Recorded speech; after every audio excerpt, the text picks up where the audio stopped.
afin qu'on connaisse mieux notre ennemi. Chaque musulman et chaque musulmane qui veut se protéger d'Iblis doit prendre connaissance des ruses du diable. C'est normal.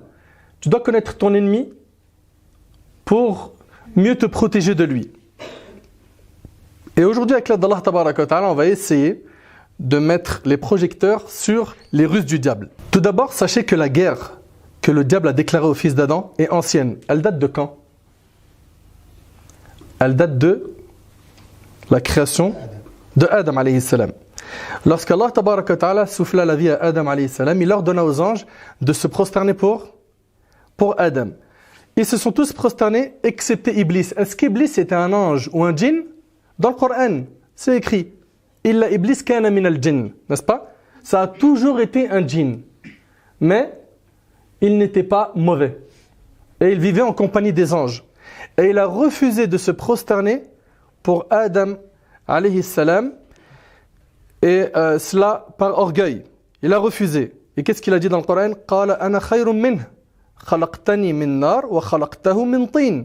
Je suis meilleur que lui, tu m'as créé de feu et tu l'as créé lui d'argile. Lorsque notre ancêtre Adam ouvrit les yeux, il se vit couvert d'un grand honneur, car les anges s'étaient prosternés pour lui. Mais il trouva également un redoutable futur ennemi, qui le menaça et qui menaça d'ailleurs ses descendants, de corruption, de déviation, etc. Allah Tabaraka wa Ta'ala chassa donc Iblis du paradis à cause de son orgueil. Et il reçut la promesse qu'il restera en vie jusqu'à Yawm al-Qiyamah, jusqu'au jour de la résurrection. Allah Tabaraka wa Ta'ala a dit dans le Coran قال فاهبط منها فما يكون لك أن تتكبر فيها فاخرج إنك من الصاغرين قال أنظرني إلى يوم يبعثون قال إنك من المنظرين. Allah Tabaraka wa Ta'ala dit descends d'ici, tu n'as pas à t'enfler d'orgueil ici, sors, te voilà parmi les méprisés.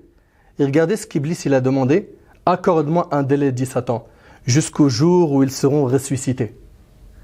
Et là Allah Tabaraka wa Ta'ala lui a dit tu es de ceux à qui ce délai est accordé.